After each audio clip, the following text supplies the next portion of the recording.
I'm Sean White, and today we're meditating on what Oprah got wrong.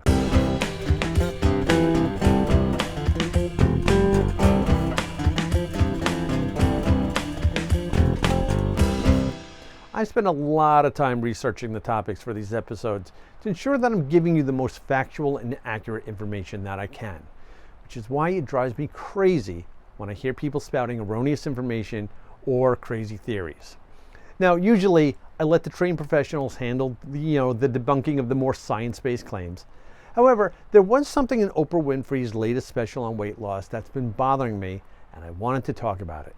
So let's get started. I'm not sure if you've seen Oprah's latest special. It's called Shame, Blame, and the Weight Loss Revolution, and it's currently available on Hulu if you'd like to watch it.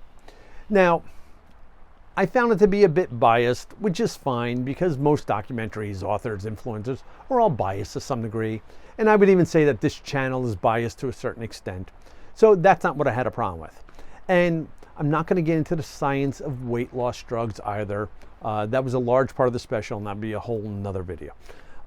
No, the thing that I had a problem with was a flippant line that was said, I'd imagine somewhat as a joke, as she was talking to one of the guests on the show. So let's watch the clip. This is what I got for the first time after I, took the medication. All these years, I thought all of the people who never had to diet were just using their willpower, and they were, for some reason, stronger than me. And now I realize, y'all wasn't even thinking about the food. It's not that you had the willpower, you weren't obsessing about it. That is the big thing I learned. So why do I have a problem with what she said? Well, because it's incredibly inaccurate, right? I'm not even sure how you make a blanket statement that if you don't struggle with weight, it's because you don't even think about food. Because every week I meal plan before I go food shopping. I read the supermarket circular to see what's on sale. I do meal prep. I play Chopped Home Edition when I have food that is in danger of going bad because I hate to waste food. I bake all of my own breads, which requires me to plan that ahead of time. I live with someone who has food restrictions in their diet, so we have to take that into consideration if we're going out to eat somewhere. I develop recipes for myself and for my clients. I take clients on shopping trips to the supermarket. When I'm in the supermarket, I have to ignore that voice telling me to grab a big old bag of potato chips, which also happens to be the same voice that keeps telling me to go to Five Guys Burgers and Fries and order, a bacon cheeseburger and a large fry. Now, does this sound like someone who isn't thinking about food at all?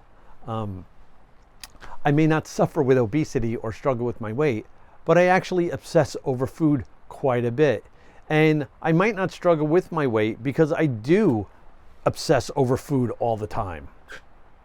Oprah has a very big platform and reaches a huge audience. And with that comes a bit of responsibility, which I'm sure she understands. And I doubt she meant to minimize or marginalize other groups of people to fit her own narrative. However, you can't insinuate that obsessing over food is the difference between people who struggle with weight and those who don't, because many of us obsess over food whether we struggle or not. And from there, it only gets trickier, because sometimes it's whether or not you give in to those voices in your head. Sometimes it's the food choices that you make. Sometimes it's biological. Sometimes it's psychological. Sometimes you're actually at a healthy weight already and you shouldn't be obsessing over food or losing weight at all. Sometimes that obsession turns into an eating disorder, and sometimes skinny just doesn't equal healthy. So in the end, everybody's wellness journey is different and unique and their own, and we should never paint a picture only using broad strokes without any nuance or details, right? This is how we create stereotypes, which in most cases end up doing more harm than good. So that's what I feel like Oprah got wrong in her special. Had to get that off my chest. Right? So if you like this video, then click the like button and share it with your friends. If you want to hear more of what I got to say, then subscribe, turn on notifications, and find out when new videos are coming out. And leave me some comments down below. Do you obsess over food? Do you feel like it impacts your health or your life? Let me know. And until we speak again, be well, be safe, and be kind to everybody.